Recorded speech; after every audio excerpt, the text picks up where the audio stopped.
I am Mohammed Zaheeruddin Sheikh from Taleem Rozgar सेहत Urdu magazine Aurangabad. आज हम देखेंगे एनीडेस्क के बारे में। तो एनीडेस्क ये एक सॉफ्टवेयर है। अगर आपके कंप्यूटर में कुछ अगर प्रॉब्लम आती है तो आप टेक्नीशियन आपको पूछ सकते हैं एनीडेस्क है क्या, या फिर आप आपका कंप्यूटर ऑपरेट कर सकते हैं कहीं से भी। अगर आपके पास इंटरनेट कनेक्शन है और सामने वाला अगर यूएसए में बैठा हुआ है और आप है कहीं पर भी इंडिया की कोई भी लोकेशन पे, तो अगर आपके पास एनीडेस्क है तो वहाँ से आप एक्सेस कर सकते हो कंप्यूटर एक परमिशन के ज़रिए। तो उसके लिए हमें सबसे पहले जो गूगल पे आना होगा, वहाँ जाकर हम लिखेंगे एनीडेस्क। एनीडेस्क हमें लिखना होगा और एनीडेस्क लिखने के बाद यहाँ पर ये डाउनलोड है, डाउनलोड पर हम क्लिक करेंगे। वहाँ से डाउनलोड नाउ 3.7 MB का है ये। तो जैसे ही ये डाउनलोड हो जाएगा तो थोड़ा सा नीचे साइड में उसका लिख कर आएगा कि वो डाउनलोड हो चुका है। तो उसको हमें क्लिक करके ओपन कर देना है, उसे रन करना है। रन हम जैसे ही करेंगे तो वो सॉफ्टवेयर इंस्टॉल हो जाएगा और आपकी यहाँ पर आईडी देगा। ये आईडी से आप किसी को दे सकते हैं, यानी अगर कंप्यूटर ऑपरेटर है या फिर कुछ अगर प्रॉब्लम आ रही है टेक्निकल एरर, तो आप यहाँ से बैठे बैठे प्रिंटर वाले को या फिर कोई नेट वाले को या फिर किसी भी किस्म का आप कुछ अगर आपका सिस्टम का बताना चाहते हैं कि आपका ऑपरेट, तो अगर आप उसे ले जाकर बताते स्क्रीन, तो उसके लिए आपको ट्रैवलिंग करना होगी और उतना CPU ले जाना पड़ेगा, फिर वहाँ कनेक्ट करने का प्रॉब्लम। तो आप यहाँ से सिंपली एनीडेस्क देख के बता सकते हैं कि मेरे कंप्यूटर में ही प्रॉब्लम आ रहा है। तभी हम देखेंगे कि यूज़ कैसे होता है। तो हम यहाँ पर एनीडेस्क, यहाँ पर रिमोट डेस्क, मान लीजिए अगर कोई सामने वाले का अगर आपको यूज़ करना है या फिर आप सामने वाले का रिमोट लेना चाह रहे हैं तो रिमोट लेना होगा। अब सामने वाले से आपको कॉल करना होगा और उससे पूछना होगा कि आपके स्क्रीन पर आईडी क्या है। तो जैसी ये आईडी आ रही है हमारी, तो सामने वाला कहेगा उसकी आईडी क्या है। तो सपोज अभी हमारे पास दूसरे कंप्यूटर पे आईडी है 9587688004, ये नाम की आईडी है। तो उससे हम यहाँ पर कनेक्ट करेंगे। अब ये चूँकि ऐसा नहीं है, जैसे ही परमिशन अगर आप ऑन करेंगे तब ये कनेक्ट करेगा, वरना वैसे नहीं करेगा। अब ये बताएगा कि कनेक्ट हो रहा है, तो जैसे ही कंप्यूटर पे आएगा दूसरे, उसे एक्सेप्ट करना होगा। एक्सेप्ट वो करेगा वहाँ से यूज़र, तो हम अब हमारे पास यहाँ पर एक इमेज आ जाएगी कि उसके कंप्यूटर की इमेज, यानी कि अगर हम यहाँ से ऑपरेट करेंगे तो वहाँ पर उसका स्क्रीन हम यहाँ से ऑपरेट कर सकते हैं। यानी अगर वो बंदा दुबई में बैठा हुआ है, उसके पास अगर इंटरनेट कनेक्शन है, तो यहाँ से हम उसका ऑपरेट कर सकते हैं कंप्यूटर। आप जाकर मतलब देख सकते हैं वहाँ पर कि उसकी कहाँ पर प्रॉब्लम आ रही है, डी ड्राइव में क्या है। अगर आपको ये लग रहा है फ्लैश प्लेयर, तो ये कॉपी भी हो जाता है इससे। तो आपको देखना होगा कि सामने वाला आपका कुछ डेटा तो नहीं ले रहा है।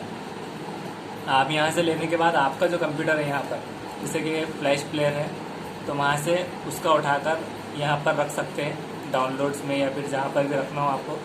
अभी यहाँ पर एनीडेस्क से यहाँ पर पेस्ट कर देने पर ये इस तरह से डाउनलोड यहाँ पर हो जाएगा। तो यहाँ पर ये लिख कर आ गया, इसे इंस्टॉल कर सकते हैं। तो ये फाइल हमने वहाँ से लेकर यहाँ पर आ गई बिना पेन ड्राइव के। तो छोटी अगर फाइल है, बहुत बड़ी फाइल को बहुत ज़्यादा टाइम लेता है वो, क्योंकि इंटरनेट की मदद से जाता है। इंटरनेट की स्पीड भी मैटर करती है कि किस तरह से आना चाहिए। तो फिर हम वहीं पर उसके गेटवे में जाने के लिए यहाँ पर जाएंगे और वहाँ से बैक ले सकते हैं। और जो भी टेक्निकल एरर आ रही है, अगर सामने वाला कहता है कि मेरा कोई प्रोग्राम रन नहीं हो रहा है, तो आप उसको जाकर यहाँ से चेक कर सकते हैं, यानी यहाँ से हैंडलिंग कर सकते हैं। तो ये बहुत अच्छा टूल है कि जो हार्डवेयर इंजीनियर्स हैं तो यहाँ से देख सकते हैं। मान लीजिए अगर हमें ये देखना है कि कंट्रोल पैनल में फायरवॉल वगैरह चालू है या नहीं, तो विंडोज़ फायरवॉल यहाँ पर लिख कर आ रहा है।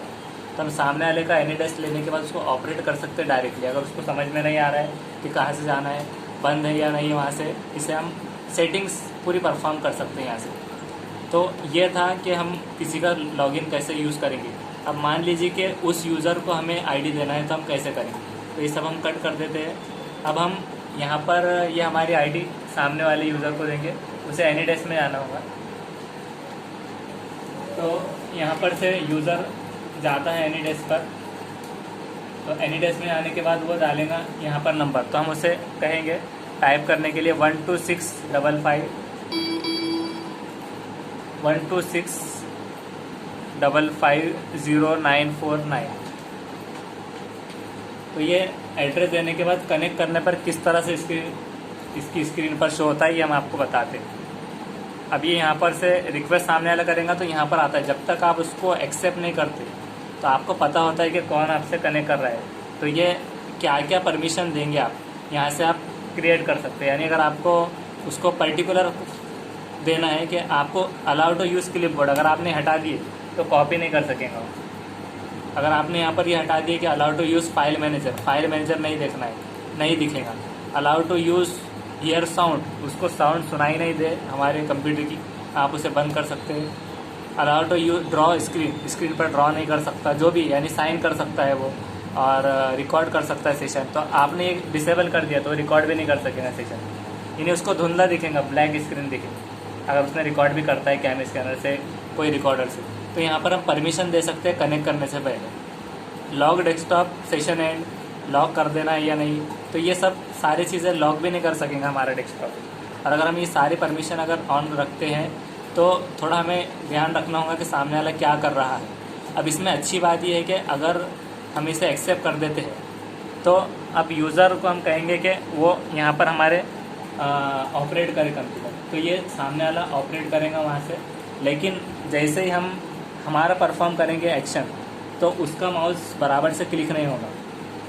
अगर सामने वाला अगर हमारी स्क्रीन कंट्रोल कर रहा है तो ये यहाँ पर जा रहा है, और अगर हम नहीं चाहते तो वो उसको डिसेबल कर देंगे जब तक हमारे माउस में कर्सर है। ये PC44 जो है ये सामने वाले का है, अभी ये मूव हो रहा है, और जैसे हम हमारा चालू कर देंगे मूव करना तो उसको क्लिकेबल सेक्शन नहीं रहेगा, वो कट नहीं कर सकेगा यहाँ से।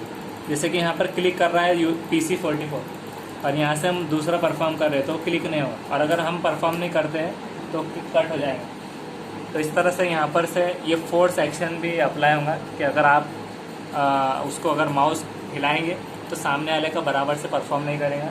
तो ये था एनीडेस्क के अलावा एक और सॉफ्टवेयर है जिसका नाम है टीम वीवर। मिसाल के तौर पे आप यहाँ पर गूगल पे आना है और लिखना है टीम वीवर, तो सामने वाले के पास जो भी सॉफ्टवेयर है वो आपको डाउनलोड करने का है। एनीडेस्क भी ज़्यादा चलता है और टीम वीवर, तो टीम वीवर भी उसी तरह से है, सेम उसके फंक्शन भी वैसे ही है।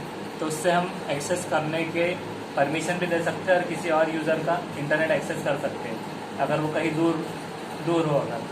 तो ये था हमारा सेशन। आप वीडियो को सब्सक्राइब करके रखिए। यूट्यूब पे जाने के बाद ये अजहरुद्दीन शेख, और यहाँ पर एक प्लेलिस्ट बनी हुई है जिसमें से आप टेक्निकल सेशन देख सकते हैं, मतलब टेक्निकल मास के नाम से। तो टेक्निकल यहाँ पर हम अपलोड करते रहेंगे। Thank you very much.